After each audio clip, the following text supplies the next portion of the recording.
일곱 교회의 서신 중에서 두아디라에 보낸 그 편지가 가장 긴 서신으로 이루어졌습니다. 그렇다고 두아디라가 모든 도시보다도 중요하다는 것은 아닙니다. 그러나 이제 계속하여 설명을 드리겠지만 두아디라의 교회의 환경과 모습은 오늘날 교회의 모습과 거의 같다는 것입니다. 다시 말하면 혼합주의 교회였다는 것입니다. 예수도 좋고 세상도 좋으니 둘 다 취하여 교회로 들여와 세속적인 교회가 되게 하였다는 것입니다. 그리고 이 도시는 장사로, 상업으로, 그 도시가 일어남을 만큼 상업 도시로 유명했습니다. 특히나 염색업과, 염색업 알죠? 그 염색업, 그 다음에 모직물 거래의 중심지였습니다. 여러분들이 잘 아시다시피 사도행전에 나오는 자주장사 루디아의 고향이 바로 이 두아디라입니다. 그리고 이 도시에는 상업이 활발했기 때문에 조합으로도, 노동조합으로도 유명했습니다. 오늘날로 말하면 노사이겠죠. 이 도시의 그 유명한 사업으로는 모직 종사자, 피역, 가죽 만드는 거죠. 면포, 소미죠. 그 다음에 청동, 구리죠. 그리고 의복, 제조업자, 그리고 염색업자, 도자기업자, 제빵업자, 그리고 노예 매매 사업자들의 단체가 있었다는 전설이 전해오고 있습니다. 이곳에 가장 악한 일이 뭐냐면 노예를 팔고 사는, 마치 노예를 짐승과 같이 팔고 사는 그런 노예 매매 단체가 있었다는 거죠. 여러분이 잘 아시다시피 어메이징 그레이스, 나 같은 죄인 살리신 그 찬양 가사를 지은 사람이 바로 노예 판매업자죠. 그가 노예를 마치 아프리카에다 데려와가지고 소처럼 돼지처럼 이렇게 팔던 그가 주님을 만나서 나 같은 죄인도 주님을 만나시고 나 같은 죄인 살리신 주은혜 놀라워라고 그 사람이 지은 가사가 바로 어메이징 그레이스입니다. 그 당시 그 단체 조합이 가입하지 않는다는 것은 오늘날 노동조합에 가입하지 않는다는 것과 마찬가지였기 때문에 모든 사업 단체들은 이 조합에 가입해야만 했습니다. 그러니까 여러분들이 오늘날만 노사가 있는 것이 아니라 2000년 전이나 그 전에도 이미 모든 세상에는 오늘날과 똑같은 형태는 다르지만 오늘날 세상과 같은 그런 노동조합과 그런 노사가 체결되어 있었다는 것이죠. 그렇지 않으면 사업을 들지 않으면 사업을 포기해야만 했으니까요. 종교적으로도 특별한 종교가 없이 다만 삼바테라는 여성이 그 점을 쳐주는 것이 고작 그 도시의 종교였습니다. 그러나 그 당시 두아디라 그 교회는 겉으로 보기에는 심한 박해가 없는 것 같았으나 실제로는 참 기독교인들에게는 어려운 문제들이 있었습니다. 이미 말씀을 드린 대로 두아디라 도시는 상업 도시였습니다. 그러므로 두아디라 교회 내에도 많은 기독교를 믿는 사업가들이 있었습니다. 그러나 기독교를 믿는 사업가들은 조합에 가입할 수가 심히 어려웠습니다. 왜냐하면 이 단체들은 두 가지 성격을 띠고 있었습니다. 오늘날과 같죠. 첫째로는 그들은 공동 식사를 하는데 이방신을 모시는 신전에서 식사할 때가 많이 있었습니다. 설사 신전에서 식사를 않는다 하더라도 먼저 그들은 자기들이 섬기는 신들에게 제사를 드린 후에 식사를 하고 끝난 후에도 제사를 드리곤 하였습니다. 그 고기와 식사는 이미 다른 이방신들에게 제사한 음식이었습니다. 기독교인들이 과연 그런 식사를 같이 할 수 있었을까요? 그 당시에. 그럴 수 없었을 것입니다. 다른 신을 섬기지 말고 우상 제물을 먹지 말라 하는 하나님의 계명을 늘 마음속에 새기고 있는 그들에게는 그 식사 자리가 매우 불편하고 어려운 자리였을 것입니다. 오늘날도 기독교인 그렇잖아요. 둘째로 이런 식사 자리에는 반드시 과음, 술과 풍기문란에 세상 쾌락의 물결에 휩쓸려 방탕에 빠지는 기회로 되기가 쉬웠습니다. 중이 있는 식사 자리에는 언제나 문란한 상태로 끝이 나곤 하였습니다. 과연 기독교인들이 이런 식사 자리에서 아무렇지도 않게 먹을 수 있었을까? 또한 교회 내에서는 사람들이 말하기를 기독교인이라고 해서 그 조합 단체에 가입하지 않을 이유가 어디 있는가? 또한 가입하지 않음으로써 기독교인들이 받아야 하는 불이익을 왜 감수해야 하는가?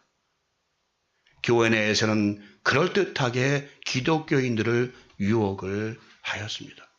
기독교인이란 성령과 그리스도의 임재로부터 보호를 받음으로 해서 설사 가입한다고 해도 아무런 해를 받지 않을 것이야 라고 그들은 그들을 유혹했습니다. 다시 말하면 너희들도 이 조합의 다입에 가입해서 함께 먹고 함께 마시고 한다고 해서 너희들은 예수님이 돕는다면서 성령이 너와 함께 하신다면서 그런데 무슨 걱정이 있어? 괜찮아 들어와 라고 유혹을 해요. 참 그럴싸하죠. 오늘날도 마찬가지입니다. 오늘날도 기독교인 사업가들이 참 많이 있잖아요. 그런데 그런 자리에 중의 자리에 빠질 수 있나요? 빠지지 못하죠. 들어가야 되죠. 들어가게 되면 거기에 솔직한 얘기가 우리 남자들 그걸 유혹을 뿌리치기가 이렇게 쉽습니까? 쉽지 않습니다. 오늘날이나 옛날이나 기독교인들은 참 기독교인들은 설 자리가 없고 앉을 자리가 없었던 것이에요. 두아디라 교회 내에는 이세벨과 같은 선지자가 있어 그는 두아디라 교회 내의 기독교인들에게 아무런 해를 받지 않으니까 그런 단체에 들어가도 관계없다고 유혹을 하곤 하였습니다. 그러나 부활하신 주님은 두아디라 교회에 말씀하시기를 그럴 유혹에 빠지면 절대로 안 된다고 명백하게 말씀하셨습니다.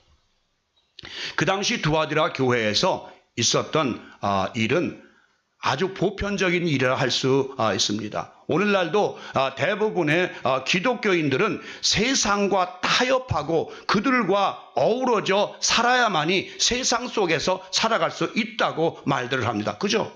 그렇죠. 기독교인들이라고 해서 세상을 벗어나서 세상과 타협하지 않고 살 방법이 있습니까? 특히 사업하는 사람들, 장사하는 사람들이 세상을 타협하지 않고 세상과 벗어나서 살 수가 있단 말입니까? 참 어려운 문제입니다. 저도 이 말씀을 준비하면서 상당한 생각에 골몰했습니다.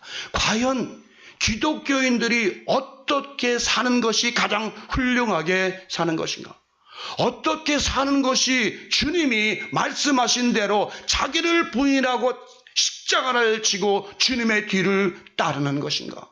세상과 정말 타협을 해서는 안 되는가? 그렇다면 기독교인들은 모든 사업에 동참할 수 없습니다. 그렇죠. 아무런 것도 할 수가 없어요. 세상과 타협을 하지 않으면 할 수 없어요. 그런데 사도 바울은 뭐라고 합니까? 빛과 어둠이 서로 사귀지 못하며 믿는 자와 믿지 않는 자가 서로 함께할 수 없다고 분명히 말씀하시고 계세요. 그리스도와 우상이 함께할 수 없고 성전과 성전 안과도 함께할 수 없다고 분명히 말씀하죠. 그래서 오늘날이나 그 옛날이나 참 기독교인으로 살아간다는 것, 정말 하나님의 진실한 자녀로 산다는 것은 매우 어려운 일이었습니다. 여러분들은 어찌 생각하십니까? 이제 우리는 정말 두아디라 교회의 그 상황이 오늘날 우리 교회에도, 우리나라 교회에도 주어진다는 것을 여러분 아셔야 됩니다. 오늘날 큰 교회 가면 거의 다 사업가들입니다. 장사하는 사람들입니다.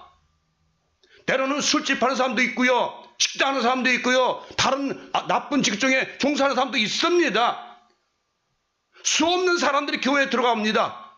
그러면 과연 그것이 그 사람들과 함께 어울려서 사는 것이, 아니 교회에서는 어쩔 수 없이 함께 예배드리기 상관없습니다. 다만 세상에 나가서 그들과 함께 어우러져 살아야 되는 것인가.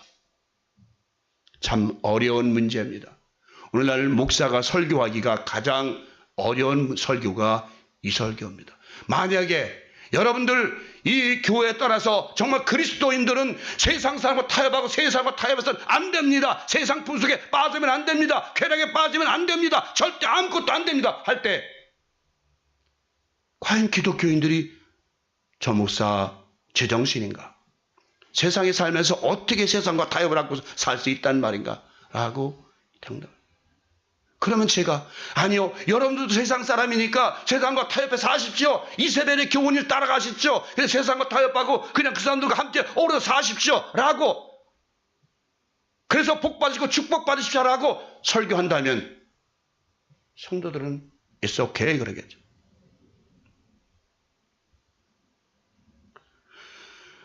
두아들의 교회에 이제 주어지는 4가지의 질문에 대하여 살펴보기로 하겠습니다. 첫째로 두아디라 교회의 실정은 어떠했는가? 둘째로 그곳 상황의 중심 인물인 이세벨은 어떤 여인인가? 그리고 세 번째로 그 여인이 두아디라 교회에게 무엇을 가르쳤는가? 그리고 마지막으로 주님으로부터 두아디라에 주어진 약속은 무엇인가? 살펴보겠습니다. 이제 그러면 그 첫째 질문에 두아디라 교회의 실정에 대하여 살펴봅시다. 이 서신은 부활하신 주님에 대하여 두렵고 위협적인 분으로 나타내고 있습니다. 그 눈이 불꽃 같고 그 발은 풀무에 단련한 빛난 주석 같다고 부활하신 주님의 모습을 말하고 있습니다. 이 말씀은 다니엘서 10장 6절에서 인용한 말씀입니다. 다니엘 10장 6절 제가 읽어드리겠습니다. 그 몸은 황옥 같고 그 얼굴은 번갯빛 같고 그 눈은 횃불 같고 그 팔과 발은 빛난 놋과 같고 그 말소리는 무리의 소리와 같더라. 불꽃은 모든 것을 태우는 역할을 합니다. 히브리서에서는 사역자들을 불꽃으로 나타내고 있습니다. 왜 사역자들이 불꽃일까요? 그것은 바로 주의 종들이 자기의 몸을 녹아 내리듯이 자기의 몸을 태워버려야 한다는 것입니다.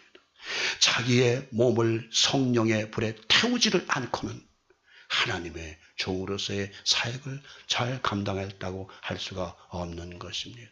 초는 자기 몸을 태움으로써 계속해서 불꽃이 있게 하는 것입니다. 이와 같이 하나님의 종들도 자기 몸과 마음을 희생함으로써 세상의 빛의 사명을 감당해야 하는 것입니다. 여러분, 참으로 주의 사역자들이, 저는 오늘날도 많은 신학을 가르칠 때 그런 얘기를 합니다. 함부로 목사 되려고 하지 마십시오.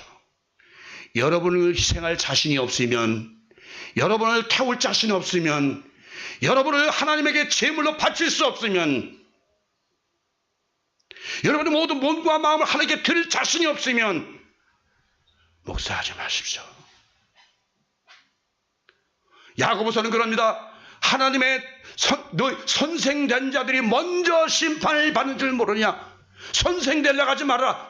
목사 되려고 하지 말아라. 목사된 자가 먼저 하나님의 심판을 받을 줄 모르느냐, 알지 못하느냐라고 야고보서 얘기합니다. 그만큼 먼저 심판받을 자들이 바로 선생들이요, 교사들이요, 목사들인 것입니다. 바로 하나님은 주의 종들에게 너의 몸을 태워라, 불살라라, 희생하라 라고 말씀하고 계신 것입니다. 주님의 눈이 불꽃 같다는 것은 바로 그분은 온 세상의 백성들을 구원하실 사역을 감당하시기 위하여 오셨다는 것입니다. 그것은 바로 백성들의 죄에 대한 무서운 분노를 의미하기도 합니다. 그리고 그 눈의 불꽃에 의하여 사람의 마음의 모든 가증한 것들이 다 타서 벗겨지고 인간의 마음 가장 깊은 곳까지 꿰뚫어 보시는 능력을 의미합니다. 예레미야 선지자는 기록하기를 하나님의 말씀이 불방망이 같다고 기록하고 있습니다. 예레미야서 23장 29절 30절 보니까 여호와의 말씀이니라 내 말이 불같지 아니하냐 바위를 쳐서 부스러뜨리는 방망이 같지 아니하냐 여호와의 말씀이라 그러므로 보라 내가 내 말을 도둑질하는 선지자들을 내가 치리라. 하나님의 말씀은 모든 바위 같은 강팍한 마음을 부스러뜨리고 깨어버리는 능력이 있습니다. 돌같이 굳어있는 우리의 마음을 쳐서 부수어뜨리는 능력을 가지고 계시다는 것입니다. 그러나 우리는 그러한 하나님의 말씀의 능력을 사용하지를 못하고 있습니다. 왜냐하면 우리는 하나님의 영이신 성령의 도움을 받지 못하기 때문입니다. 성령의 도움 없이는 아무런 하나님의 말씀을 능력을 나타낼 수가 없는 것입니다. 성령의 도움 없이 선포되어지는 말씀은 바로 학문에 지나지를 않습니다. 저는 설교 준비할 때마다 가장 고통스러운 면이 있습니다. 제 자신이. 정말 내가 이 불방망이 같은 이 그리스도의 말씀, 생명의 말씀을 내가 불방망이를 여러분에게 던졌을 때 그 불방망이 여러분 가슴 속에 들어가서 여러분의 죄와 모든 것을 깨어부시고 부셔버리는 능력을 나타내야 되는데 내가 아무리 던져도 여러분들은 묵묵부답 그냥 앉아있다면 그것은 여러분 잘못이 아니라 바로 설교를 전하는 말씀을 전하는 목사에게 능력이 없다는 것이고 하나님의 성령이 그 안에 계시지 않다는 것입니다. 저는 정말 이 말씀을 참면서 많은 분들은 목사야 말씀 전하는 것 아주 좋아 말씀 전해 말씀을 전할 수 있습니다. 선포할 수는 있습니다. 그러나 예레미야가 말한 것처럼 정말 불방망이 같은 그런 말씀 모든 마음을 꿰뚫고 모든 마음을 부서뜨리고 모든 죄악을 이끌어내고 모든 죄의 성품을 벗겨내는 그런 말씀을 전할 수 있느냐 없느냐 이것이 목사들에게 주어지는 큰 과제인데도 불구하고 오늘날 저를 비롯한 모든 주의 종들은 이 문제에 대해서 조금도 염려하거나 걱정하지 않고 그냥 전하기만 하면 된다는 생각을 하고 있습니다. 그렇지 않습니다. 빛난 주석 같다는 것은 바로 원수 사단을 밟으시는 주님의 힘과 능력을 의미합니다. 주님의 육신의 발은 십자가에 못 박혀 상처를 당하신 무능한 발이셨습니다. 이제 부활하셔 영원하신 하나님의 아들로 영원히 계실 주님의 발은 심판의 발이요 원수를 제어할 수 있는 능력의 발이 되신 것입니다. 이 두렵고 무서운 주님은 두아디라 교회에게 먼저 칭찬의 말씀을 하십니다. 두아디라 교회의 사랑과 충성과 섬김과 인내 등은 주님으로부터 칭찬받을 대상임이 틀림이 없습니다. 섬김은 사랑의 시작입니다. 그리고 인내는 충성의 열매가 됩니다. 그러므로 두아디라 교회는 가장 근본적인 하나님의 말씀을 순종했다는 것이 증명이 되는 말씀입니다. 그러나 주님은 칭찬에 이어서 책망의 말씀을 하십니다. 그것은 교회 내에 가짜 선지자 노릇을 하는 이세벨이 있다는 것입니다. 여러분들이 잘 아시다시피 이세벨은 악의 뿌리요 우상의 제공자요 하나님의 선지자들을 무참히도 짓밟아 죽인 사단의 여종입니다. 그 당시 두아디라 교회 내에는 강력한 영향력을 끼칠 수 있는 이세벨 같은 거짓 여선지자가 있어 두아디라 교회 성도들을 가르치고 있었다는 것입니다. 바로 사랑과 섬김과 인내와 충성이 그 교회 성도들 안에 있었다 하더라도 무엇인가가 그 여서전자로부터 암적 존재 같은 것이 자라고 있었다는 것입니다. 교회가 강건하고 번창한다고 해서 참 교회의 진정한 모습은 될 수가 없습니다. 큰 교회일수록 사람은 많이 모일 수가 있습니다. 그들은 무엇인가를 배우려고 오는 것도 아니요, 또한 진리의 생수가 필요해서 오는 것도 아닙니다. 그들은 많은 사람들을 만나 즐기기 위하여 오는 경우도 있고, 죄를 회개하고 구원을 받기보다는 사람들로부터 혹은 목사로부터 안위와 위로를 받기 위하여 오는 경우도 아주 많이 있는 것을 봅니다. 교회는 사업을 하는 곳이 아니요, 어떤 돈의 강력한 힘이 필요한 것도 아닙니다. 오직 교회는 성령님의 임재가 있어야 하고 그 성령님의 능력으로 완연한 변화가 일어나야 하는 것입니다. 제가 평신도 때 큰 교회 다녔습니다. 그래서 이제 구역예배 가끔 갑니다. 가면 구역예배 딱 들어갔더니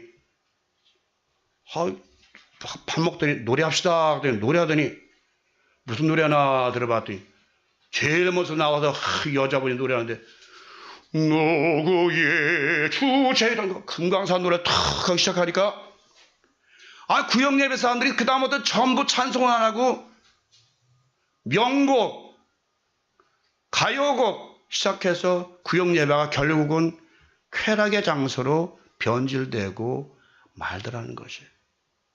그리고 하는 얘기들은 전부 세상 얘기. 누가 어떻대, 누가 어떻대, 누가 어떻대. 너 그 옷 어디서 샀어? 너 그 반지 어디서 샀어? 너 그 구두 어디서 샀어? 하나도 하나님 얘기는 그곳에 있지 않고 모두가 세상 얘기와 자기의 자랑과 그것만이 꽉 찬 구역예배를 보면서, 그래서 저는 그 다음부터는 제가 그 교회에서 이런 제안을 했습니다. 신방을 갈 때는 절대로 구역예배 가지 마십시오. 신방을 갈 때는 어떤 식으로 가느냐, 내가 만약에 전집사의 신방을 간다면 전집사님이 아프고 괴롭습니다. 그러면 전집사님을 가장 잘 아는 성도를 그곳에 보내야 됩니다. 그래서 전집사님과 그 성도가 서로 간에 다 토로할 수 있도록 만들어줘야 되는데, 그게 구역예배 쓱 가서 그냥 예배나 봐주고 금강산에 노래하면 그거 위로받겠습니까? 안 되는 것입니다. 그래서 제가 오늘 구역예배를 우리 교회는 몇 구역 안 되지만 안 했습니다만 안 했어요.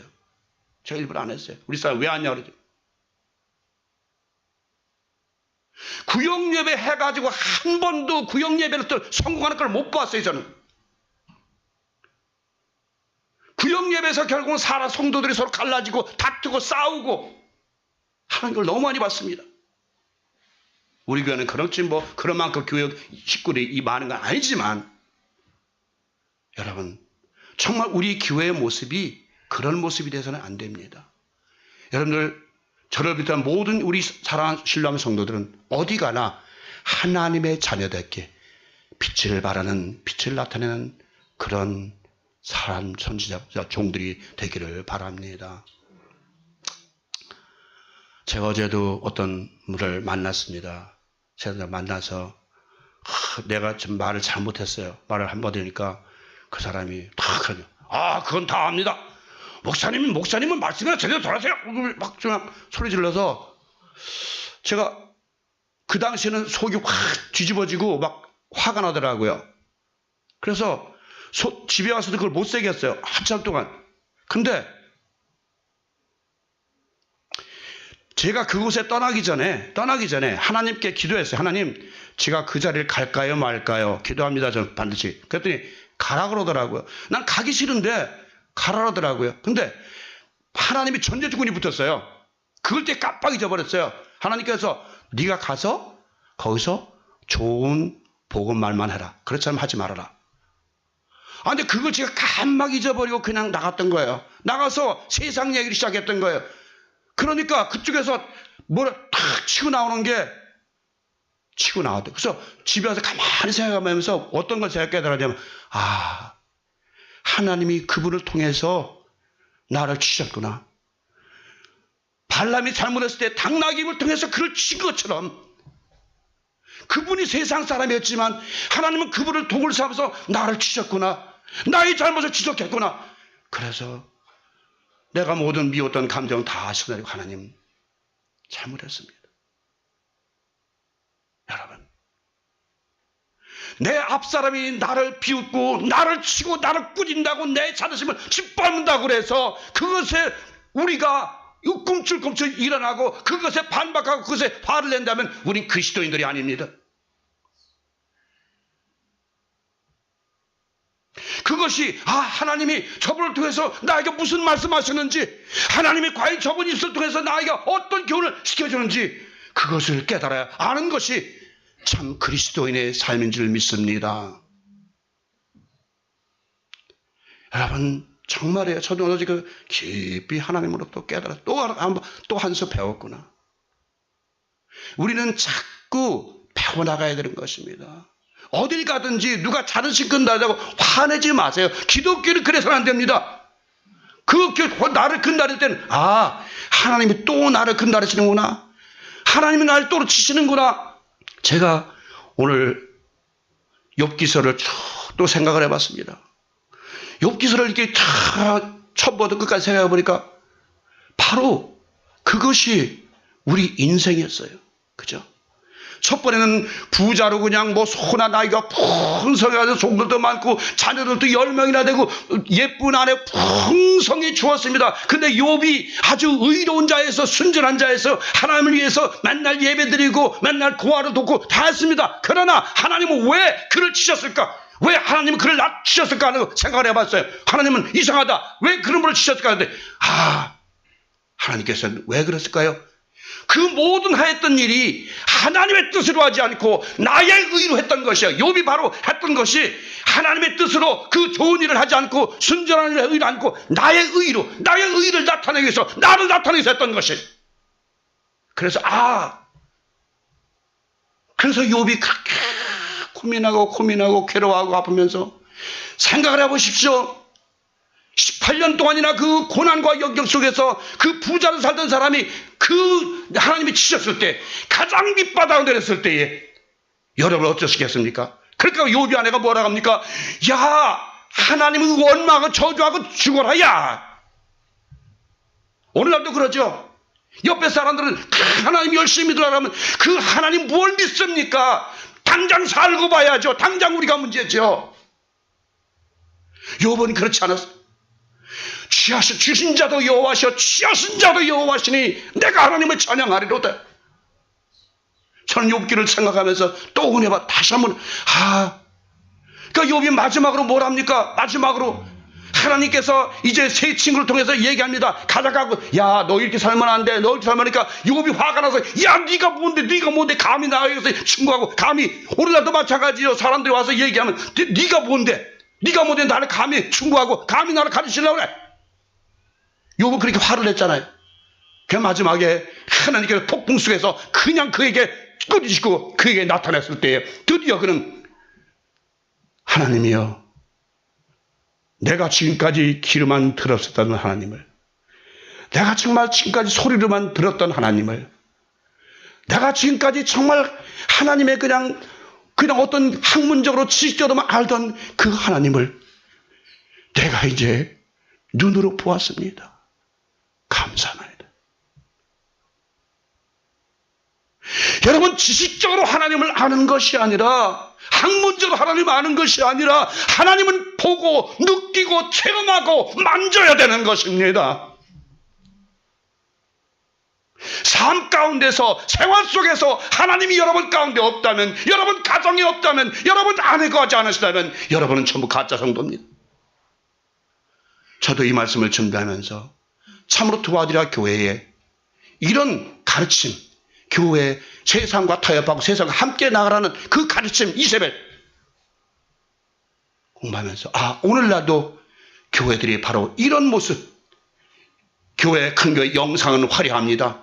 좋은 찬양과 좋은 악기, 수많은 인재들이 있습니다. 화려합니다. 웅장합니다. 그렇지만 그곳에 하나님의 생명이 없다면 그것은 죽은 교회인 것입니다. 사랑하는 여러분, 오늘 이 말씀을 다음에 좀 더 보충해서 말씀드리겠지만, 여러분, 오늘 말씀은 그렇습니다. 우리는 주기철 목사님이 그런 얘기를 했죠. 노래했죠. 배고파도 올라가고 다리 아파도 올라가야 되고, 이 길은 내가 가야 되는 길이고, 이 고난의 길은 내가 가야 되는 길이다. 여러분, 예수를 믿는다고 고난이 온다 해서 절대 두려워하지 마십시오. 욥은 그 고난을 이김으로 말미암아 몇 갑절 더 큰 축복을 받은 사실을 믿으시기 바랍니다. 고난 후에 영광에 참여할 수 있다는 거예요. 고난이 없이는 영광에 참여할 수 없다는 것을 욥기서는 말하고 있습니다. 여러분들이 영광의 큰 축복을 받기 위해서는, 하나님의 영광에 이르기 위해서는, 하나님의 영생의 나라에 이르기 위해서는, 영광의 영생의 욥을 받기 위해서는 바로 고난을 통과하고 연단을 통과해야 되고 풀무와 같은 그 훈련을 통과해야 된다는 것입니다. 가장 밑바닥으로 떨어져 봐야 되는 것이에요. 부자들은 가난한 자들의 아픔을 몰라요. 고통을 몰라요. 그래서 마저 말씀드리지만 성 브라치스는 그렇게 부자인 그 사람이 어떻게 했습니까? 나가서 다 벗어버리고 새 옷을 노수산으로 해주고 바꿔 입으면서 같이 노수산으로 밥을 얻어먹으면서 그렇게 그들과 함께 살아봤자, 그래야 그들의 고통을 알고 그들의 아픔을 알겠다.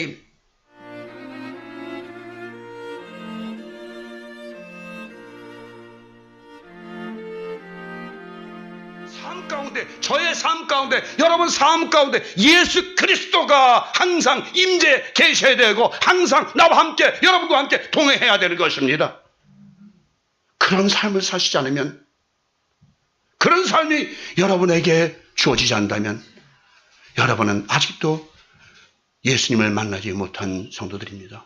이제 여러분 말씀을 마칩니다. 여러분은 이제 정말 하나님의 참된 성도로서, 하나님의 참된 제자로서 이제 모든 고난을 통과하십시오. 세상과 타협하지 마십시오. 세상 유혹에 빠지지 마십시오. 온전히 한쪽 발은 좁은 길, 한쪽이 넓은 길 듣지 말고 온전히 내 앞서가신 주님을 바라보며, 오늘 기도도 했지만 푯대를 바라보며 예수 그리스도의 핏대만 바라보며 그분만 바라보며 천성문을 향하여 달려가시기 바랍니다. 그 천성문에 가면 여러분을 환영할 천사들이 기다리고 서 있음을 명심하시기 바랍니다. 오늘도 그 천사들은 여러분을 맞기 위해서, 여러분을 환영하기 위해서, 여러분을 받아들이기 위해서, 여러분을 영접하기 위해서 기다리고 서 있다는 것을 명심하시기 바랍니다. 그 소망과 그 꿈을 가지고 끝까지 승리하시는 성도들이 되시기를 성부와 성자와 성령의 이름으로 간절히 축원을 드립니다.